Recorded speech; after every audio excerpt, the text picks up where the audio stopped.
52 yaşlı Kürdəmir sakini Bəyim Rəhimova 2018-ci ilin noyabrın 29-da yaxınlarından birinin yas mərasimində olmalı idi.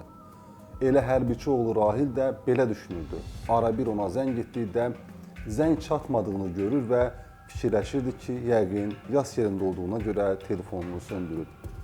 Lakin Bəyim Rəhimova həmin an yas yerində deyildi, hətta bir neçə saat sonra artıq onun özünə yas saxlayacaqdılar. Onun yas yerində olmadığını görən xalası qız da Bəyimə durmadan zəng edir, zəng çatmadıqca narahat olurdu. Xala qızı bu narahatlıqdan sonra Bəyim Rəhimovanın oğluna zəng edir. Oğul da deyir ki, ötən axşam evdə olub, anası da sağ-salamat ondan sağollaşıb və o işə yola düşüb. Nəhayət, Bəyim Rəhimovanın xalası qızı öz oğlu ilə onun evinə getmək, narahatlığa son qoymaq istəyir. Lakin onun evinə gedişi ilə narahatlığı son həddə çatır. Darvazası çöldən bağlı olduğundan oğlu barının üzərindən keçib qapını açır. Onlar həyətə girəndə görürlər ki, ev yanıb və hələ də tüstüləməkdədir. Təcili Fövqəladə Hallar Nazirliyinə zəng edirlər. Nazirliyin 2018-ci il 29 noyabr tarixli mətbuat üçün açıqlamasında qeyd olunur ki, Kürdəmirdə 150 kvadrat metrlik bir mərtəbəli evdə yanğınla baş verən partlayış olub. 1966-cı il təvəllüdlü Bəyim Rəhimovanın meyidi aşkarlanıb. Faktla bağlı Kürdəmir prokurorluğunda 225.2, yəni yanğın qaydalarının pozulması ilə bağlı cinayət işi açılır. Hadisə yeri müayinə edilir, ekspertizanın rəyinə görə isə Bəyim Rəhimova öldürülmüşdü. Yəni o, yanğından əvvəl öldürülmüşdü. Lakin ekspertiza onun hansı üsulla öldürüldüyünə dair dəqiq rəy verə bilməmişdi. Bəyim Rəhimova əvvəllər müəllim, son zamanlar isə səhhəti ilə əlaqədar mühasib işləyirdi. Bir müddət əvvəl qolundan əməliyyat olunmuş və həkimlər onun qoluna düşdüyü qəza ilə bağlı mil qoymuşdu. Əslində, onun demək olar ki, tamamilə yanmış meyidini ilk olaraq elə qolunda yanmayan metal mildən tanımışdılar. Daha sonra hadisə ilə bağlı cinayət işinin maddəsi dəyişdirilir. 225.2, yəni yanğınla bağlı maddə 120.1 qəsdən adam öldürməklə əvəzlənir. İstintaq başlayır. Cinayət üzrə təqsirli şəxs müəyyən olunmadığından icraat dayandırılır. Yenidən başladılır, lakin hadisəni kimin törətdiyi heç cür müəyyən edilə bilmir. 2019-cu ildə yenidən iş üzrə icraat davam etdirilir və istintaq Baş Prokurorluğun ağır cinayətlərə dair işlər üzrə istintaq idarəsinə göndərilir. İşə baxan müstəntiqin xidmət yerinin dəyişdirilməsi ilə əlaqədar cinayət işinin aparılması 14 oktyabr 2020-ci ildə həmin zaman sözügedən idarədə xüsusilə mühüm işlər üzrə müstəntiq Eldar Abuzərliyə həvalə olunur. Mərhum Bəyim Rəhimova Kürdəmirdə müddətdən artıq hərbi xidmətdə olan oğlu Rahillə birgə yaşayırdı. Ətrafda hamı təsdiq edirdi ki, onların qonşularla, insanlarla münasibəti normal olub. Heç kəslə problem yaşamayıblar. Yəni, bu ailə ilə düşmənçiliyi olan bir ailə yox idi. Oğlu hadisədən bir gün əvvəl işdə növbətçi olduğundan saat 18-də evdən çıxıb və hərbi hissəyə yollanıb. Anası ilə sonuncu dəfə həmin gün saat 21-də danışıb. Səhər neçə dəfə zəng etsə də ona zəng çatmayıb. Xalası qızının yas mərasimində olduğunu düşünüb və elə həmin gün saat 16 radələrində xalası oğlu ona zəng edib və eviniz yanıb, təcili gəl deyib. Evə getdikdə yanmış insan hissələrinin içində anasını qolundakı mildən tanıyıb. Gənc müstəntiq işlə tanış olduqda görür ki, iş üzrə əvvəlki ifadələrdən mövcud olan ziddiyyətlər aradan qaldırılmayıb. İş üçün əhəmiyyət kəsb edən halların tam və obyektiv araşdırılması təmin olunmayıb. Həmçinin mərhumun X-email kodun aktiv olduğu yerlər, şahidlərin anten dairələri düzgün uzlaşdırılmayıb. Şübhəli məqamlar tam təhlil edilməyib.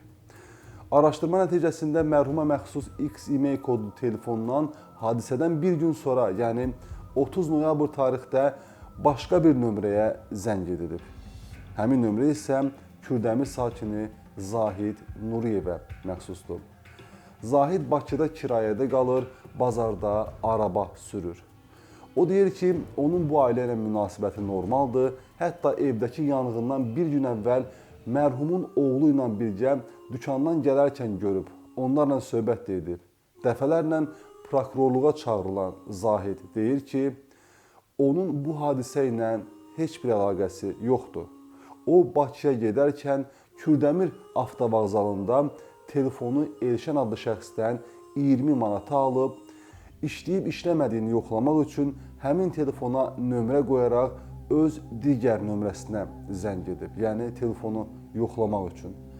Daha sonra Bakıya gələrkən Lökbatan dairəsində tanımadığı taksi sürücüsünə pul əvəzi telefonu verib və beləcə telefonun taleyindən xəbərsizdir. Zahidi şübhəli eləyən digər məqam isə onun hərbi xidmətdən sonra Ukraynada narkotik vasitələrinin qanunsuz dövriyyəsi və zorlama maddələri ilə təqsib edilərək 9 il həbs olunması idi. Məhkumluqdan sonra Azərbaycana qayıtmışdı, ailə qurmuşdu. Lakin başqa qadınlarla münasibəti və spirtli işçilərə ifrat meyli ailəsində problem yaratmışdı, yoldaşı dəfələrlə atası evinə getmişdi. Mərhumun telefonu araşdırılaraq üzə çıxarılır və hazırda onu işlətməkdə olan qadın deyir ki, telefonu 130 manata 20 yanvar dairəsindən yaxın bir telefon mağazasından alıb. Həmin mağazadan alınan ifadə zamanı satıcı deyir ki, bəli, telefonu onlar satıblar. Aldıqları adamın şəxsiyyət vəsiqəsinin məlumatlarını da götürüblər. Yəni, telefonu kimdən alıblarsa, həmin şəxsin. İstintaqçılar telefonu satan şəxsin adı ilə tanış olanda görürlər ki, bu Zahid Nuriyevdir. O telefonu tanımadığı taksi sürücüsünə verdiyini desə də, sən demə 20 yanvarda mağazaya satılmış 70 manata. Bunun səbəbini, yəni niyə yalan deməsinin səbəbini soruşanda isə Zahid Nuriyev deyir ki, qorxub. Telefonun mərhum bəyimə məxsus olduğunu bildikdə qorxudan yalan məlumat verib. İfadələri dəfələrlə dəyişdirməsi, yalan deməsi onun şübhəli olduğunu üzə çıxarıb. Lakin Zahid sona qədər israrla hadisədə iştirakı olmadığını deyir. Belə olduğu halda istintaqçılar Zahid Nuriyevin həmin ərəfədə daha çox danışdığı şəxslərin əlaqə nömrələrinə diqqət ediblər. Görünüb ki, bu müddət ərzində Zahid Nuriyev əvvəllər çox az danışdığı anası ilə hadisə baş verdiyi gündən sonra intensiv, gündə bir neçə dəfə danışmağa başlayıb. Anası, yoldaşı və qaynıyla səs mesajları yoxlandıqda Zahidin anasının gəlininə yolladığı bir səs hər şeyi dəqiqliklə ifadə edib. Anasının həyəcanla gəlinə atdığı səsdə qeyd olunur ki, Zahid kəndçiləri bəyimi öldürüb. Eyni zamanda anten məlumatları da əslində hər şeyi aydın göstərirdi. Hadisə baş verən andan Bakıya qədər Zahidin anten dairələri, göstəriciləri mərhumun anten göstəriciləri ilə eynilik təşkil edirdi. Yəni onlar eyni yerdə hərəkət edirlər. Zahidin anası da etiraf edir ki, noyabrın 30-da oğlunun pilləkəndə bir kef oturduğunu görüb, ondan dəfələrlə nə olduğunu soruşduqda, əvvəl heç nə deməsə də sonda hadisəni etiraf edib, ancaq ona tapşırıb ki, bu barədə kimsəyə məlumat verməsin. Eyni zamanda elə hadisədən 2 gün sonra şahid kimi danışdırılan zamanda Zahidin üzərindən götürülmüş paltarlardakı kerasin qalıqları mərhumun yataq parçalarının üzərindəki neft qalıqlarından eynilik təşkil edib. Təəssüf ki, bu tədbirlər isti izlərlə deyil, illər sonra aparıldığından cinayət təcrübəsi olan Zahid bütün prosesdən, ittihamlardan, faktlardan sona qədər imtina edir. Əlahidə faktlardan olan bir cüt gümüş sırğı isə məsələni tamamilə aydınlaşdırır. Belə ki, hadisə zamanı mərhumun qulaqlarında olan gümüş sırğa Zahidin anasının yataq otağından tapılır. Anası təsdiq edir ki, həmin sırğalar onlara məxsus deyil. Zahid Nuriyev isə paltarlarındakı neft izləri məsələsinə cavab verməkdən imtina edir, sırğaların isə onun anasının yataq otağına necə gəlib çıxdığından xəbərsiz olduğunu deyir.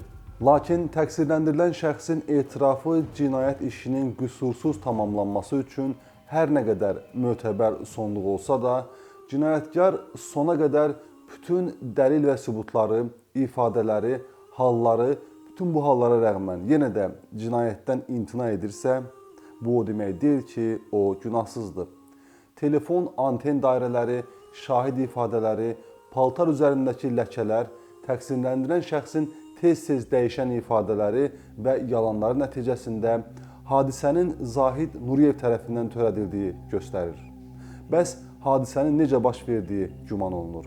Özü etiraf eləməsə də, onun şahidlərə danışdığı və şahid ifadələr əsasında nəticəyə gəlinir ki, Zahid bir gün əvvəl mərhumu oğlu ilə mağazadan qayıdarkən görür və bu an söhbət zamanı oğlunun axşam növbədə olduğunu öyrənir. Yəni hərbiçi oğlunun axşam hərbi hissədə qalacağını öyrənir.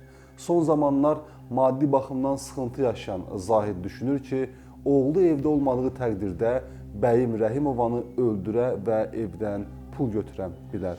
Buna görə də özünə alibi qazanmaq və heç kəsi şübhələndirməmək üçün gecə saatlarına qədər yaxın qohumları ilə yeyib içir və deyir ki, yatmağa gedir.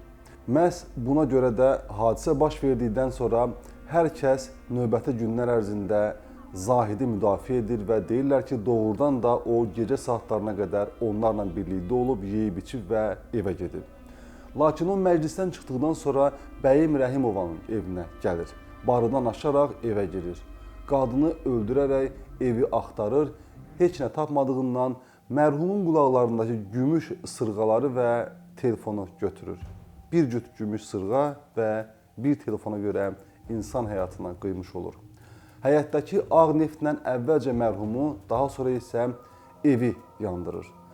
Lənkəran Ağır Cinayətlər Məhkəməsində Zahid Nuriyevin təkrar cinayət törətmə məqamı nəzərə alınmır. Çünki Ukrayna qanunvericiliyinə görə məhbus ona verilən cəzanı tamamilə çəkirsə, o cinayət törətmiş hesab olunmur və növbəti cinayətlər zamanı o ilk dəfə cinayət törətmiş şəxs kimi qəbul olunur. Bunun üçün də Zahid Nuriyev adam öldürmə, qarət, əmlakı yandırma və digər ağır məqamlarla təqsirli bilinsə də ömürlük azadlıqdan məhrum edilmir. Cəzası 19 il azadlıqdan məhrum edilmə olur. Salamat qalın.